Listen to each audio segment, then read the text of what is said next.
Друзья, приветствую на канале. Готовлю кето-торт с рикоттой, который называется латте долче. Торт не содержит глютен и сахар. Торт готовится с традиционным итальянским сыром рикотта. Латте долче — это настоящий итальянский торт в кето-варианте. Торт латте дольче получается очень вкусный, с яркими итальянскими мотивами. Подходит для всех, кто придерживается низкоуглеводного питания, либо кто соблюдает кето. Для бисквита в яйца добавляю подсластитель и вымешиваю на высоких оборотах миксера до пышной яичной смеси. Добавляю сливки, кокосовую муку, разрыхлитель. Вымешиваю недолго на низких оборотах миксера под углом, чтобы насыщать тесто кислородом. В форму для выпекания с предварительно выстеленной пекарской бумагой выкладываю все кокосовое тесто.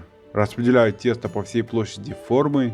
Убираю форму с тестом в заранее разогретую до 160 градусов духовку на 30 минут. Выпеченный бисквит оставляю на решетке, а затем убираю в холодильник. Для приготовления крема подсластитель обязательно пробиваю в блендере.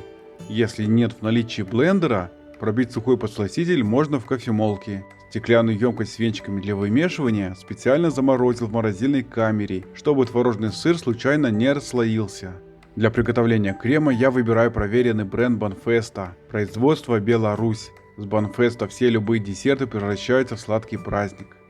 Охлажденную рикотту вымешиваю с эритритольной пудрой миксером, чтобы подсластитель полностью вмешался в творожный сыр. Невмешанные остатки снимаю со стен чаши силиконовой лопаткой. Окончательно перемешиваю на низких оборотах миксера. Вымешанный творожный сыр убираю в холодильник. Для сливок емкость для вымешивания также максимально заморозил в морозильной камере. Добавляю ванильный экстракт. Вымешиваю миксером до получения устойчивого крема. Ссылку, как правильно взбить сливки, я оставлю под этим рецептом. Вот такой устойчивый крем, который стабильно держится на венчике миксера, получился.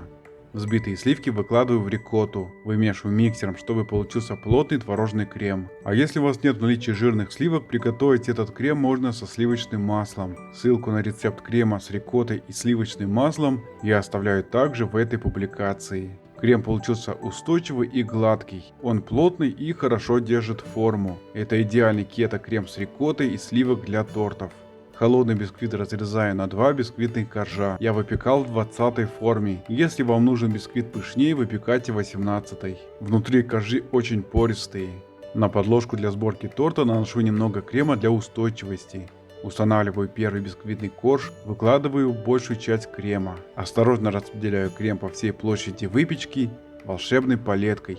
Если в наличии нет волшебной палетки, распределить крем можно просто лопаткой или ножом. Распределяя крем, формирую кремовые бортики волшебной палеткой, чтобы при сборке торт имел форму ровного и четкого цилиндра без наклонов. Обсыпаю молотыми грецкими орехами. Вы можете использовать любые орехи по своему вкусу.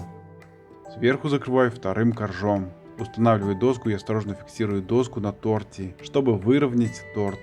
Выкладываю оставшийся крем и окончательно распределяю крем волшебной палеткой по всей площади торта, начиная сверху. Свожу крем сверху вниз волшебной палеткой, чтобы закрыть боковины. На этом этапе выровнять торт очень удобно кондитерским шпателем, если такой имеется в наличии.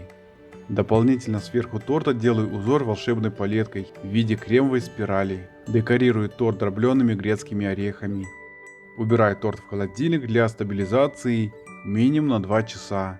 Перед подачей обсыпаю торт молотой корицей. Торт после холодильника стабилизировался. Он очень вкусный, с приятным молочным кремом на основе сливок и рикотты, пористыми бисквитными коржами и хрустящими орешками.